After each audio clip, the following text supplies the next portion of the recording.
कि हमारा धर्म जोड़ता है, हमारा धर्म प्यार का है, एक दूसरे को करीब लाता है। सदियों से हमने एक दूसरे से सीखा है। ऐसे दुनिया में कई परंपराएं नहीं जो अपने आए, लेकिन हमारा धर्म भेदभाव नहीं सिखाता, हमारा धर्म दूसरा रास्ता नहीं दिखाता। जब आना चाहे आए, अच्छी बात कहने के लिए सब अलाउड है, इसी हॉल में, इसी जगह पर, जब चाहे तब आ जाए। कि जो स्कूल बंद किए थे, जो मर्ज करने का इन्होंने फैसला लिया था, एक भी स्कूल अभी खुला नहीं है। जो सरकार on the floor of house Vidhan Sabha में झूठ बोल सकती हो, उससे आप क्या कल्पना करेंगे, आप क्या उम्मीद करेंगे? तो जो पीडीए पाठशाला का काम शुरू किया था, ये केवल सरकार ने आश्वासन दिया और on the floor of house ये कहा कि हम स्कूल नहीं बंद कर रहे हैं, हम मर्ज नहीं कर रहे हैं। ये केवल इसलिए कहा कि हम और आप लोग भरोसा कर लें और अपने आंदोलन को न आगे बढ़ाएं। लेकिन सुनने में आ रहा है, अभी उसकी हम जानकारी और कर लेंगे, कि जिनने पीडीए पाठशाला चलाया और जिन्होंने अपने बच्चों को भेजा पाठशाला में, उन पे भी सरकार एफआईआर करने की तैयारी कर रही है। जिन्होंने पीडीए पाठशाला चलाया, जिन्होंने अपने बच्चों को भेजा पीडीए पाठशाला में, उन सब पे एफआईआर करने की तैयारी सरकार कर रही है।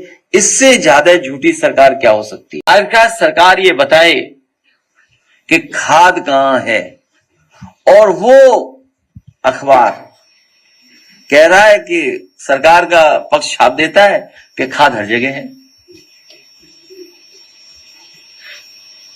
तो खाद है ही नहीं किसान के लिए। इसलिए हम अपने दिव्यांगजनों को भरोसा दिलाते हैं कि समाजवादी सरकार बनने पर इनका हक दिया जाएगा और आरक्षण देने का काम हम लोग करेंगे।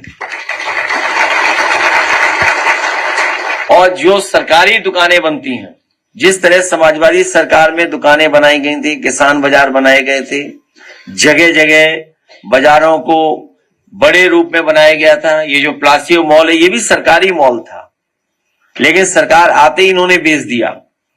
हम अपने दिव्यांगजनों को भरोसा दिलाते हैं कि गांव में, ग्राम पंचायत स्तर पर, शहर में, नगरों में दुकानों का भी आवंटन इनको करने का काम समाजवादी सरकार में होगा।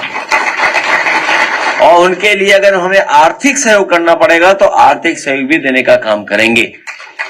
जो सुविधा समाजवादी सरकार में दी गई थी, उन सुविधाओं को नहीं दिया जा रहा है, या नियमों को बदल करके उनके ऊपर लगातार प्रशासन के माध्यम से दबाव बनाया जा रहा है। वो अगर हॉस्टल की मांग कर रहे हैं तो हॉस्टल नहीं दे रहे हैं, उनको कमरे खाली करा रहे हैं।